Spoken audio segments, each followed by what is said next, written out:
decide, you reference psychology research that, quote, we can divide all sources of human motivation into two categories, to move towards gain or prevent pain. So break this down for us. Tell us why this idea is significant to our productivity efforts. Yeah, great. So prevent pain tasks and gain tasks produce significantly different results.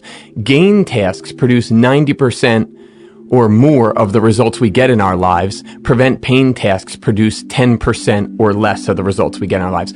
Gain tasks are things like your goals, right? Getting an MBA, learning a new language, getting a professional certification, or writing a book. Prevent pain tasks are tasks that really what we're trying to prevent is the pain of the consequences of not doing them, like taking out the trash. We don't really get results from that. We only get results if we don't do it. We prevent the smell in our garage and the animals trying to get into our garage. We just prevent the pain of not doing it. So when you look at the difference between the results these two categories produce, they produce significantly different results. Okay, so it seems that the problem most people face then is that they're driven more by the second category that you explained, preventing pain, which obviously isn't going to move them forward towards success. Talk about why that is. Why do people get stuck in preventing pain as their primary motive? Prevent pain tasks represent survival to your brain. And survival tasks, your brain is a lot more sensitive and it prioritizes survival tasks way over the happiness, joy, and satisfaction that we want to experience in life. We are so focused on the prevent pain tasks on a daily basis and we don't see it that we're negative human beings to a fault. I mean, you get 10 compliments today. One negative piece of feedback. We think about the negative piece of feedback all night long. Why? Because negative means danger and danger means survival. And our brain is a lot more sensitive to survival tasks. So your brain, and that creates a lot of traps with regards to why we give so much time and attention to the prevent pain tasks. Yeah, it's funny. Just before this interview, my assistant who manages my social media sent me a link to somebody's comment on a Facebook group because he was saying something negative. And I was like, man, we get thousands of comments every week and you're pointing out the one negative. I said, just delete it. Like, why draw our attention to the negative one rather than to all the amazing, wonderful, and powerful positive ones that you're not going out of your way to alert me to? So obviously it does seem to be the orientation of our monkey brain. So obviously we want to try to help people get unstuck and start focusing on this idea of gain instead of preventing pain when it comes to what we do day in and day out. So start by giving us a rundown of how to identify this gain task and separate it from what might be the inclination of a preventing pain task. Okay, good. Because they do have different attributes that will help us to identify what the task is. Is it gain or is it prevent pain? Now, one of the traps the brain creates is it's going to be one versus the other. Now, when I say prevent pain tasks produce 10% or less of the results we get, that's if you do them. And that's important. See, your brain will say, well, what'll happen if you don't do them? And then we look at the consequences of not doing it, and they can far outweigh the benefits of our gain tasks. So it's really, how do we do both? I mean, prevent pain tasks only produce great results if you don't do them. When you do them, you don't feel like you get any results at all. So let's go through the attributes of gain tasks so we can identify them and see them more clearly. Gain tasks, like for an MBA, for example, is a task that, one, lacks all kind of urgency. So you could put it off till next year. You could put it off to the following year. As a matter of fact, you could go through your whole career and not get an MBA. Many people do it. So gain tasks, a key attribute is they lack urgency. When we do them, they produce significant results for us. Think about this. When you're 100 years old looking back on your life, you would remember that you got an MBA. You'd remember that you wrote a book, that you learned a new language. There's things we remember for a lifetime. There's things we don't remember 5 minutes after we do them. And one of the key attributes of gain tasks is we remember them for a lot longer. I mean, I hopefully will not remember taking out the trash when I'm 100 years old. And if I did, I wouldn't want to. Another key attribute of gain tasks is we can't delegate them, right? You can't delegate an MBA to somebody else or learning a new language to somebody else. So delegation is a key part of the gain process. You can't I mean, are we even aware that there's a list of things that only we can do in life? Do we keep that list in mind when we start to execute? Only we can do the gain tasks, and prevent pain tasks, we can delegate them. And at the end of the day, I think the gain tasks are what create the feeling of balance that we all crave.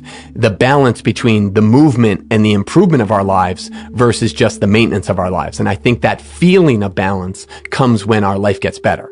Okay, so you mentioned delegation. Obviously, this is something everyone has heard that they need to do, but still most people can't seem to get the grasp of this. So what holds people back from properly delegating? And not just what I can assume is the answer, but how to really get themselves over these emotional and psychological barriers to delegation. What do you suggest? See, there's a big difference between delegation and dumping, and I think that's a lot of where we get caught into the traps of delegation. We delegate for two reasons. You'll save us time, or we'll get better quality. So let's go through kind of the decisions that we have to make when we're considering delegating, but what I think is the real impact of delegation and why it's such a fantastic decision. So when we delegate, a lot of things to think about. Is somebody else more available than you to do the task? Somebody more talented, gifted, and skilled at the task, and can they do better quality, and does quality matter? What's the economic cost to the organization of you doing the task versus somebody else doing the task, right? Important to consider. But the number one thing to consider is what else could you be doing with your time if you weren't doing that task? So let's say you delegate mowing your lawn or your website to another company. Okay, you get time back in your life because of that. Now, if with that time you're going to do other stuff you have to do or just watch the person you delegated to do it, some people just like to watch people work, then that's a tough decision. But if the reason you're delegating your website to another company, you get a month of time back in your business because you're not doing that. You're spending a lot of money. So this is a tough decision. Well, let's make it an easy decision. If the reason you're doing that is for 1 month, you're going to improve your business. No, you're not going to just do more business. You're going to work on the systems and the processes that drive your business forward, and you're going to get better and faster at what you do. This is an awesome decision. If the opportunity cost of time is we are improving our life, our relationships, and our business, if that's the reason we're spending money and that's what we're going to do at the time, it's an awesome decision. So figuring out what to delegate is usually a factor of priority, right? So let's talk about prioritization and the things that we have on our to-do list. Tell us how you suggest we prioritize ourselves and our tasks effectively. So outside of our brain, there's really two tools we use to help us make decisions: a to-do list and a calendar. And we treat things on a calendar drastically different than the things we put on a to-do list. So let's say I were to say to you, hey, Darren, let's get together Monday night. What's the first thing you would check? My calendar. Okay, so now think about this. I know it doesn't sound like a big deal, but you're going to check something before you make a decision. Think about this activity throughout a lifetime. Well, let me check before I decide. Checking before throughout a lifetime. Think of the significance of that activity on the decisions we make. See, a to-do list is for adding to after we make a decision. We don't check a to-do list. So if I were sharing with you this great article that I read in Success Magazine and you say to me, oh, Steve, I'd love to read that. Can you shoot that over to me? And I'll be like, yeah, I'll send it right over. I just made a decision. I didn't check anything. I would then go to my to-do list and say, send article 2. See, a calendar you check before you make a decision. Now let's play this out. Let's say you say to me, hey, let's get together Monday night. The first thing you check Monday night, and you might have a conversation like this. Oh, I can't do Monday night. I can do Tuesday, Wednesday, or the following Monday. Now look at what you just did. You defended what it was going to take, the time it was going to take to do what you placed on Monday night. See, putting gain into our lives, Darren, is a 3-step process. It's a process we follow over and over and over again. And the first step is we schedule it. The second step is we defend it. Defend it against what? The prevent pain tasks. See, there's never a moment of your life where there's not a prevent pain task you could be doing. Think about this. You're wearing clothes right now, so you have laundry to do. The trash needs to be taken out. The bills have to be paid as we're talking to each other. Emails are coming in. There's never a time when you're completely finished with prevent pain. If this is true, then this is actually a true and accurate statement. There's no time in life for goals. Wait, think about that. If there's always a prevent pain task you could be doing, then there's no time for goals. But we all have made time for goals. How do we do it? We make time. That's just it. Have you ever heard that expression, make time? What are we trying to communicate about life when we say make time? There's 24 hours in a day, no matter who you are. Are we making time in the basement with the money? When we say make time, what are we trying to express with using that language? What we're saying is it's time to schedule it, it's time to defend it, and it's time to neglect maintenance because of it. I don't want to downplay this either. When you're working on a gain task in your life, your prevent pain tasks are piling up. So you're falling behind on the trash and paying the bills and the laundry and email and work. So as you're working on the business hasn't stopped. And there's some anxiety there. There's anxiety that you have to play catch up after the gain task. But if the reason you're playing catch up is you were making the business better, you were making a relationship better, you were working on a personal goal you had that's going to make your life better, this is a good reason to play catch up. So when we talk about prioritizing, let's make this simple. We have a to-do list and we have a calendar. Things that have to get done go on the to-do list because that helps us with speed. That's what to-do lists are for. They're for speed. But the calendar is when we make a conscious decision to schedule, defend, neglect our to-do list, and work on the business, our life, and our relationships. Darren, too many leaders say there's no time to lead the business. And it's true. We have to make time if we want the results that come from gain tasks. So I've been putting off this question our whole interview. So I want to touch on procrastination, pun intended. So it's something we all do at times, and people, they don't admit that they have a real problem with it. So describe the reasoning behind why we procrastinate and what causes it. Yes, and we all do it, and we will all continue to do it because it serves a very specific purpose, and no one wants to talk about this. See, procrastination, we typically procrastinate tasks that we don't like. Why? Because there's no energy to do a task that you don't like. Now watch where the energy is going to come from. From a psychology perspective, look at the actual psychology behind procrastination. Okay, so I don't like the task, so I'm going to wait. I'm going to wait, and I'm going to wait good. And as I get close to the deadline, I start to think about what's going to happen if I don't do it. And then the apology and the embarrassment and repairing the relationship. And then I start to get so close to the deadline that those consequences are a reality. And now I consider those consequences are a lot greater than just doing the task. So now I have this weight. I can weigh one against the other. So now all of a sudden I get scared. So I have fear. Fear releases adrenaline. So procrastination, really, the psychologists, we motivate ourselves by fear. So the fear releases adrenaline. Adrenaline contains painkillers. The painkillers release, and that's what releases the energy. Wait, this is brilliant. It's a brilliant strategy the brain uses to do things it doesn't like to do. So when would we ever stop doing that? Well, here's the problem with procrastination. Let's talk about the downside. There's so many benefits to it. It's like, well, that sounds great, Steve. Why would I not do it? Okay. If we prioritize that way, if that's our pattern for making decisions, deadline, consequences, fear, energy, what tasks will we never do in life? The gain tasks. Learning the piano, learning a new language, getting an MBA, getting a professional certification, writing a book. These tasks don't have a deadline.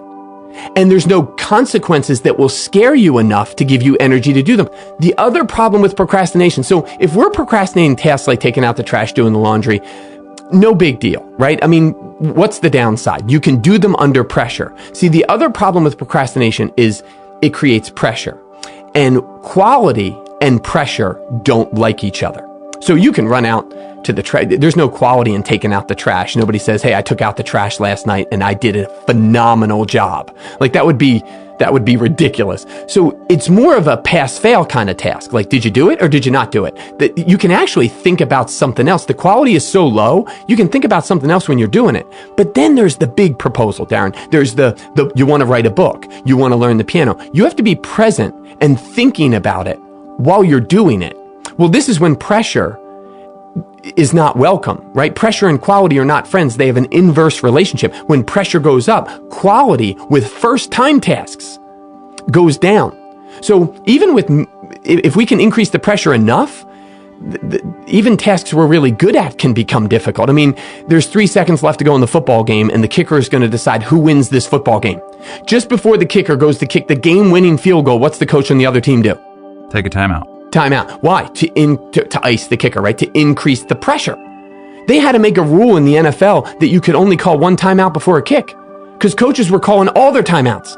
They were like, yeah, all of them. The rest of the timeouts that we have. You know what? Can we take the timeouts from our next game and apply them to this game? Could he kick it Wednesday? Like, the greater the pressure, the higher the likelihood of a choke. And that's become a famous expression, choking under pressure. So when quality is needed, when we have to do our best thinking, procrastination is our enemy. But if you procrastinate the trash, what's the big deal? We don't like it. We need energy to do it, so you wait. So I say that it has its benefits, but if we understand where it also has its downside, then we can start making better decisions as to what we should never procrastinate and what would be okay if you did. I'm totally going to tell my wife you told me it was okay to procrastinate taking out the trash. So don't be surprised if you receive a phone call from her. A very angry one. You got it. Yeah. Okay, so something that most people take for granted, but certainly we should be acutely aware of, is the value of time. So take a moment to describe how we see the value of time in our lives and what it does for us in terms of not only our productivity, but our overall success as well. Yeah, when you hear this material, you think, well, then I need to spend all of my time with gain. And you can kind of go right to that, and then it becomes gain versus prevent pain. So I mentioned that we use two tools, our to-do list and our calendar. Well, there's a third tool that we use, and that's habits. Habits is when we're on automatic pilot, like your entire morning routine from brushing your teeth to walking out the door. We use habits to execute those tasks. And while we're doing those tasks, we can think about other things. But here's the problem. Those things have to get done. So understanding the value of a minute and understanding that when you delegate, yes, you have to teach the person how to do it. You have to deal with maybe less quality for a while until they master it like you have. So, but that minute, that 5 minutes, that 15 minutes, there's 24 hours in a day. And if we can see every minute for its value, we start to see the decisions that we make that prevent us from going backwards versus how much time do we spend each day in improvement mode? How much time do we take a step back and say, okay, it's time to improve the way we execute. It's time to improve a relationship. No, I don't want to transact anymore. I need to build trust. See, relationships can only handle so many transactions before they need an investment that really shares that I care and I got your back and you can trust me. Because the higher that scale is, then the easier all the transactions are. The business, we look at the systems, the processes we use to improve it, and the time it's going to take to improve the business. And we wonder where that time comes from. Well, it's going to come from two areas. Making sure we have the right ways of executing so that the things that have to get done take less time with less drama. And then when we're executing those tasks, we need to see delegation as a resource to us. Could somebody else do this so I can spend more time improving the business? Hey, hold on a second. So I want to interrupt you here because I want to talk about interruptions. They are certainly abundant in our world today. A team member comes up with a question, a baby cries, needs immediate attention, a boss has an urgent task that needs to get done. The list goes on and on. So interruptions are killers to productivity. So tell us how we can best manage them, because certainly we can't get rid of them, but how can we best manage the interruptions in our life? Yeah. So the value of time it's significant. And when we understand the value of it, all of a sudden these interruptions become more annoying to us, right? So I put interruptions into three buckets, right? Every time somebody interrupts you, they want one of three things. They either want you to do something, they want a quick fact or statistic or a piece of information, or if they need to have a conversation with you, they want an appointment.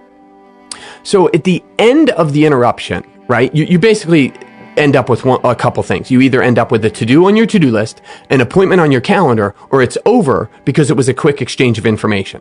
So the key to managing interruptions is to steer the person who's interrupting you as politely and as courteously and respectfully as possible without harming the relationships. Everything I read on managing interruptions, it harms the relationship. So what we're going to do is just guide the person towards the work, the to-do, the appointment, or the quick exchange of information. So how do we do that? So what is often left out of managing interruptions and when an interruption takes place is what is being interrupted. See, we can't see what's being interrupted if it's knowledge work, right? So my brother Vince is a stonemason. And if I called him right now, I'm telling you, he's brilliant at this. He would pick up the phone and he'd say, I'm in a chimney right now. What do you need? So I know he's working on a chimney. You can see the work. It's physical work that is engaging and you can see what's being interrupted. But when you walk by a colleague in the hallway, you can't see the work. I mean, what we think everybody else is doing what we think they're thinking in the hallway is they're whistling to themselves, not thinking one thought. When really what they're thinking is, I got to get this done by 11. I got to have lunch with, and then in the afternoon, I got a 2 o'clock, and I got to make sure I do this before I leave the building today. I cannot leave the building today until I do that task. That's what you're actually interrupting when you walk by them. So what's left out, Darren, of interruptions, and I'll tell you, if you just are aware of this and you watch how much time this saves with interruptions, it's brilliant. When anybody interrupts you, you just state what it is you're doing that's being interrupted. So let's say I'm working on a proposal right now and you pop your head in. And typically, Darren, if you were to interrupt me and I don't know, even in the hallway or, you pop into my office, how would you typically start the interruption? Excuse me, do you have a minute? Do you have a minute? Okay, right there. That's when I'd say, oh yeah, just working on a big proposal right now. What do you need? So you know, and I know what is waiting and what is being interrupted. I'll tell you, I teach so many tips when it comes to managing interruptions. Darren, that's the best one. You call somebody, they'll answer the phone, they'll say, I'm in the grocery store right now and I'm putting groceries on the belt. What do you need? As long as you know the context of what's being interrupted, and then after our interruption, if you know I was working on a proposal, how would you end the interruption? What would you say? Thank you very much. I don't know. I'll let you get back to your proposal. Yeah, thank you very much. Right.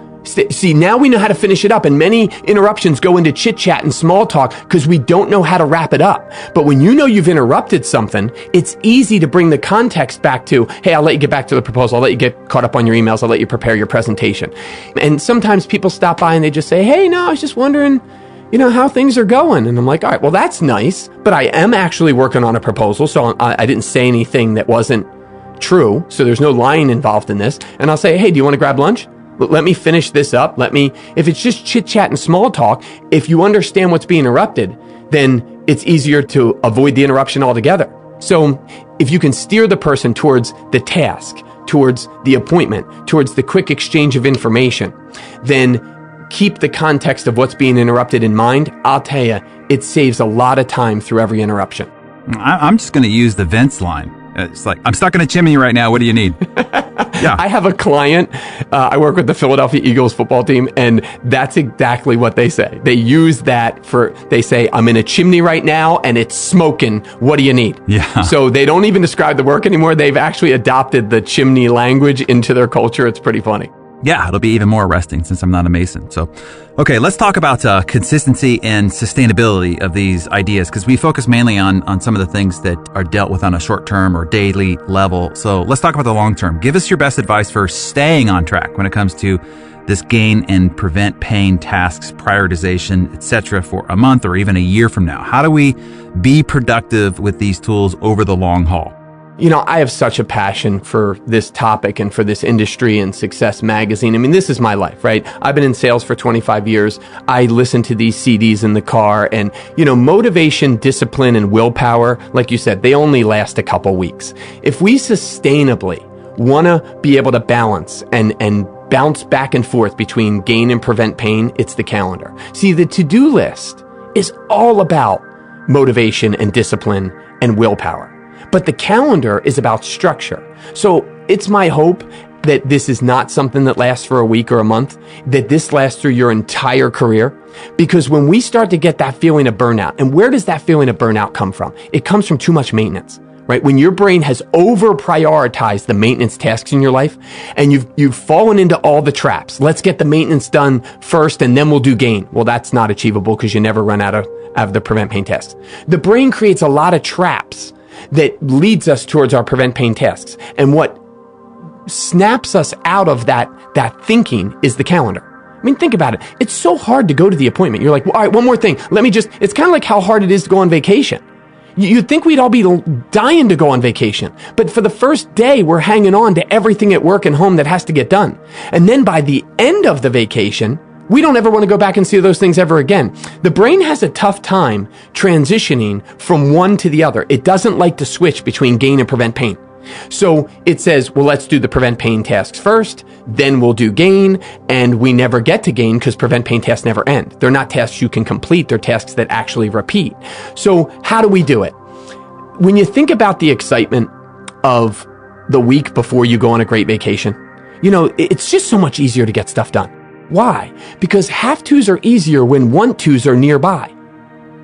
have-tos are easier when want-tos are nearby. If that's true, why don't we have more want-tos nearby all the time?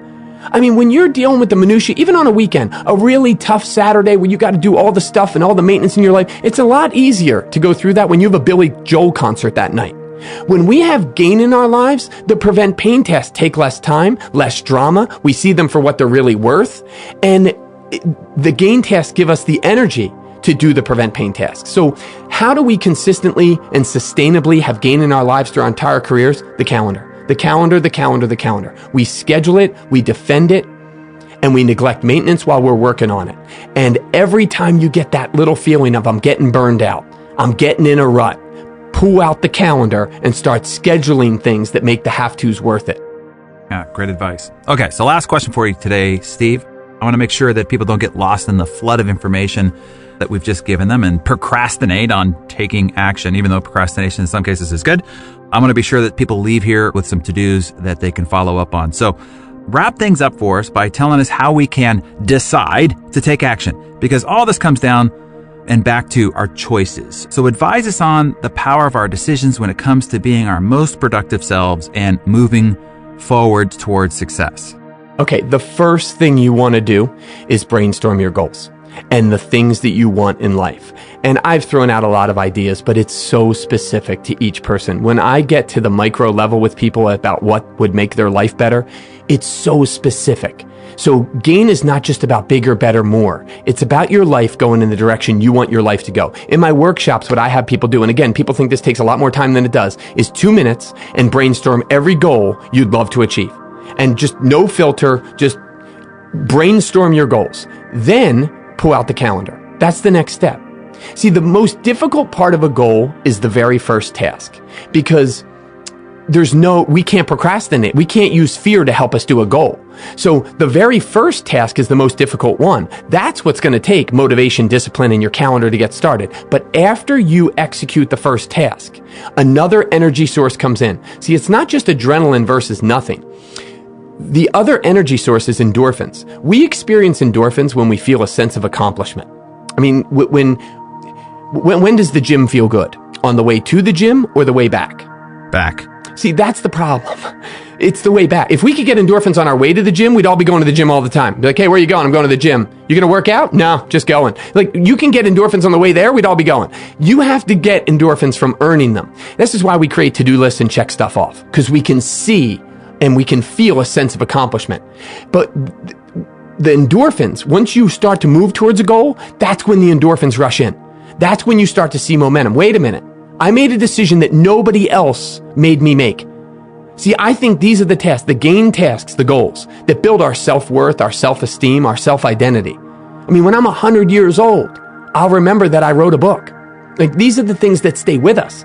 So, but the most difficult part is getting started, because there's no energy to get started, and we can't use procrastination with our goals. So that first task, and then the endorphins and the momentum and the streak that we get on and building that is the most difficult part.